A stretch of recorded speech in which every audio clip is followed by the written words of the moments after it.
Zampa பந்தில் Virat Kohli out ஆன அந்த நொடி இந்திய அணியின் கிரிக்கெட் ரசிகர்களின் இதய துடிப்பு ஏகத்துக்கும் எகிரி கிடந்திருக்கும். ஏனெனில் வரலாறு அப்படி. 21ஆம் நூற்றாண்டில் இந்தியாவும் ஆஸ்திரேலியாவும் ஐசிசி தொடர்களில் காலிறுதி, அரை இறுதி அல்லது இறுதிப் போட்டிகளில் மோதுகின்றன என்றாலே அனல் பறக்கும்.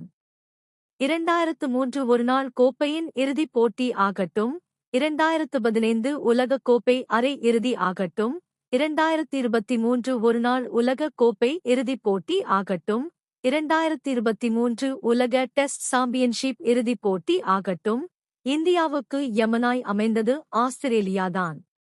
இந்தியாவின் கோப்பை கனவை நோருங்கச் செய்யும் முதன்மையான அணியாக ஆஸ்திரேலியா விளங்கியது. அதே சமயம் 2020 உலகக்கோப்பை அரை இறுதி மற்றும் 2011 ஒருநாள் உலகக்கோப்பை காலிறுதிப் போட்டிகளில் இந்தியா ஆஸ்திரேலியாவின் கதையை முடித்தது. இந்த இரண்டிலும் யுவராஜ் சிங் ஆஸ்திரேலியாவை திண்டாடச் செய்தார்.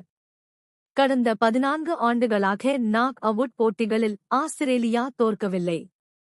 இந்தச் சூழலில்தான் விராட் கோலி இன்றைய தினம் ஆட்டமிழந்ததும் மீண்டும் அதே கதையா எனும் பதற்றம் ரசிகர்களுக்கு ஏற்பட்டிருக்கக்கூடும். அதுவரை இந்திய அணி வெற்றி பெறும் வாய்ப்பு அமோகமாக இருந்த நிலையில் அதன் பின்னர் ஒவ்வொரு பந்தும் திக் திக் என ட்விஸ்ட் ஆகஸ்ட் அமைந்தது. ஆனால் பாண்டியா, கேஎல் ராகுல் கூட்டணி இந்திய அணியை கரை சேர்த்தது. குறிப்பாக பாண்டியா அழுத்தமான சூழலில் சிக்சர்களை பறக்கவிட்டு அமர்க்களப்படுத்தினார்.